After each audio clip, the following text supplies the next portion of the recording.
The owner of a wine factory in the Upper Baele neighborhood in Bamenda 3 subdivision on accusations that the wines are fake and the business illegal.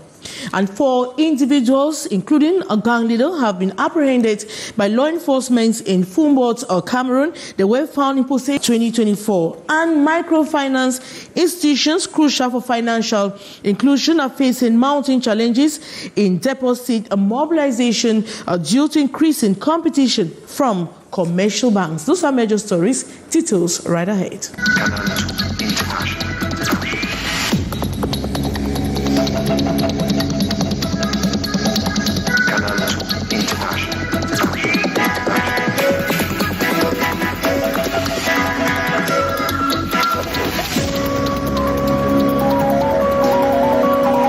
English language on Canal International. Police have arrested a man, the owner of a wine factory in Upper Baele neighborhood in Bamenda 3 subdivision on accusations that the wines are fake and the business illegal. The premises have also been sealed. As you hear the following story with our reporter Kejang Henry Tembe and Collins Ain. This year in Baele 2 in Bamenda 3 subdivision of the Northwest region that police have uncovered an illicit wine factory. On the spot, hundreds of bottles and packaging cartons are awaiting refilling of what the police describes as combination of dangerous substances destined for the wine markets. Drinks are poisonous produced. So I think for now, this is all I have to say, pending investigations that have already been opened by the Regional Chief of Judicial Police upon my instructions. And by the time we finish the investigation, I think we're going to have other evidence that we'll put before the legal department. In the course of the search, the factory owner displays documents purportedly signed by concerned public authorities permitting the functioning of the factory. Even if you are doing an illegal business like this, can't look at that, the bucket of that pottery. Look at how dirty it is. Look at how dirty it is. That's what you give people to drink. I'm trying to get you. But it's so dirty. It's dirty. This is poison that you're giving people to drink. Of turning a deaf ear and a blind eye to the claims and proceeds with the sealing of the premises and seizing product samples to serve as first-hand evidence in the imminent prosecution process that begins with the arrest of those met at the scene. It is not the first time such discoveries have been made in Bamenda, with wine consumers now contemplating whether or not to continue the consumption. 4 individuals, including a gang leader, have been apprehended by law enforcement in Fumbot, Cameroon. They were found in possession of weapons and are suspected of conducting robberies in the area since January 2024. More info, sorry. 4 suspects, Adefa, 34, Joya Zakario, 32, and Bombo Joya Ibrahim, 28, have been apprehended by elements of the Public Security Commissioner's Office. Ces cas de braquage ont présenté des modes opératoires très élaborés. During the arrest, the suspects were found in possession of weapons, including an M21 rifle with a magazine loaded with 14 rounds of 5.56mm ammunition, 4 gas pistols, a large crowbar, a balaclava, and a sum of 1,400,000 francs CFA. According to Commissioner Trinity Fohom, the suspects allegedly used these weapons to intimidate their victims during robbery incidents. Reports indicates that the city of Fumbot has been experiencing a surge in robberies since the beginning of 2024, causing distress among the local population. Les populations de Fumbot font face à de multiples cas de braquage. It is worth noting that all the apprehended suspects have previous criminal records, making them repeat offenders. They are currently facing legal proceedings and will be held accountable for their actions in the court of law. The commissioner has urged the public public to collaborate with law enforcement officers to combat crime effectively and ensure the safety and security of the entire community. The delivery of the first phase of the Yaoundé-Douala motorway has been announced for June 2024. The announcement was a minor aspect to complete the project. We'll certainly come back to that in subsequent editions of our newscast. And despite efforts to fight against malaria, the burden is still high for not only those it continues to directly endanger the cost lives, but it also perpetuates a vicious cycle in inequity. More in the following story with Beatrice Ngam. Malaria is the most widespread endemic disease in Cameroon, with millions of reported cases. The high prevalence rates in 2016 to 2020 has been witnessing some drop. Malaria prevalence in 2023 confirmed 106 cases per 1,000 of the population at risk, and between 2019 to 2023, mortality rate linked to malaria dropped to 64%, moving from 17.7 per 1,000 of the population at risk to 6.3. Rated among the 11 high burden impact countries, bearing 70% of the global malaria burden, according to the World Health Organization. Needs, therefore, to accelerate the fight in the country. This in terms of prevention and follow-up, and it is through the use of treated bed nets, medication, and vaccination. The additive tool for malaria control, what Cameroon has introduced in her routine vaccination services. The World Malaria Day commemorated April 25th, occasion for the National Malaria Control Program through its Deputy Permanent Secretary, Jean Fosso, to expatiate on efforts this far and resolute engagement to eliminate malaria by 2035. And so important for the country to continue to invest in the combat, engage in new actors, continue sensitizing and educating the masses on the need to eliminate this disease. And the Warri Workers Trade Union have established a new executive bureau. The election held on April 23, 2024 resulted in the formation of a 20-man management team, with Andre Asomo assuming the role of the incoming president. The new bureau replaces the transitional office which had been in place in the past 13 months. More with a student journalist on internship, Christy Aya Are.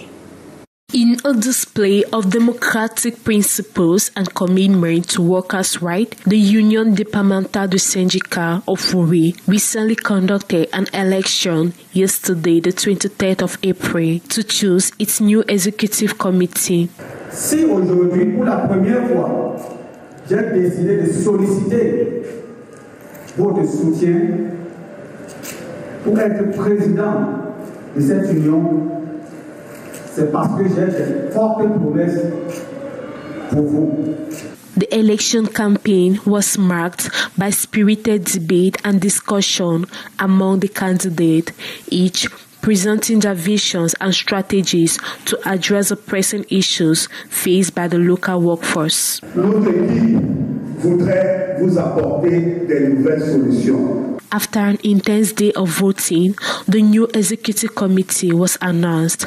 Andre Somo, which was the blue, emerged with a voting total of 46.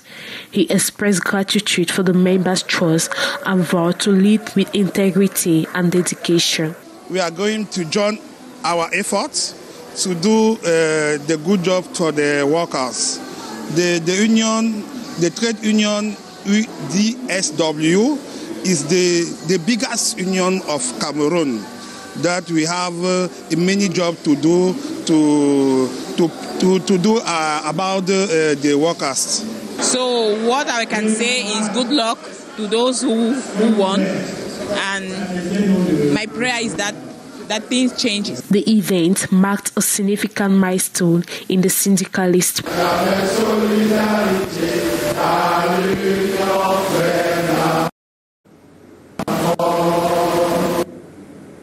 And the feedback of Human Rights 75 page report has been presented to stakeholders drawn from public companies, civil society organizations, and Human Rights Office for Central Africa. Kejang Henry Atembe completes that story. Diverse stakeholders, including governments, civil society organizations, youth groups, and individuals worldwide, have pledged to continuously respect the principles of human rights following the Human Rights 75 initiative launched in 2023 by the United Nations High Commissioner for Human Rights. These stakeholders, who are converging on Douala from private sector companies, trade unions, and decentralized collectivities, have received the feedback from the United Nations Human Rights and Democracy in Central Africa. Civil society organizations, the public, private sector enterprises, trade unions, and decentralized local collectivities gathered here to see how to support the government in its engagement to ratify all human rights treaties by 2030. Despite the ratification of these instruments, many governments and private sector companies fail to apply them. We remember the case of Martinez, a good image for Cameroon. We remember the torture of Gabu, so it was not a good thing to our country. The contemporary challenges that threaten these rights, such as freedom, equality, justice, will be addressed if these stakeholders commit to this sustainable development goal. And we take this press release coming from the Ministry of Transport. The Minister of Transport hereby informs the general public that after the safety audits of the International Civil Aviation Organization carried out in Cameroon from the 9th 2023, the safety system of the state of Cameroon obtains the following results.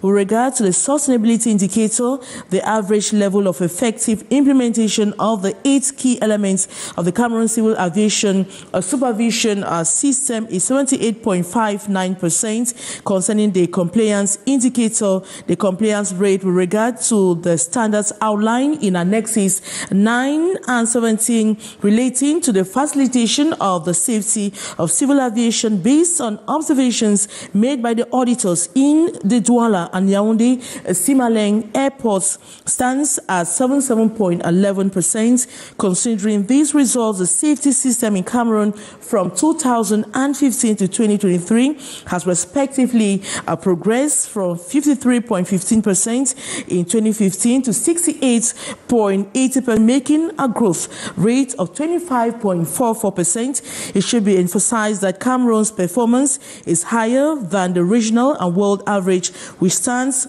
respectively at 64.6% and 72.4% for the sustainability indicator and 66.4% and 71% for the compliance indicator. The Minister of Transport calls on all stakeholders of the Cameroon civil aviation sector to stay the course in the matters of safety.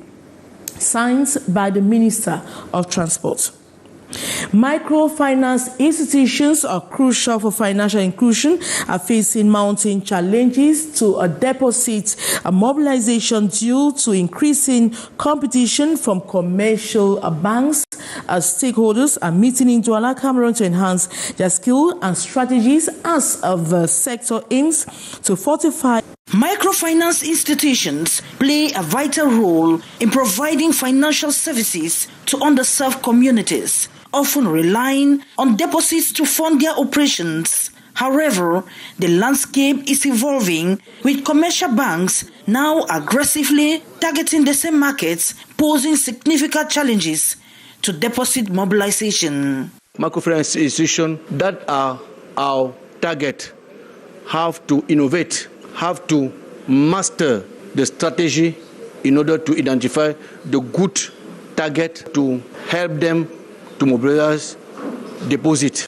Recognizing the need to adapt to this competitive environment, stakeholders in the microfinance deposit mobilization chain are meeting in Douala Their goal is to refine their skills and adopt collaborative strategies to bolster fund mobilization efforts. Key amongst these strategies is emphasis on daily collections and proactive engagement with high and medium depositors to boost their contributions.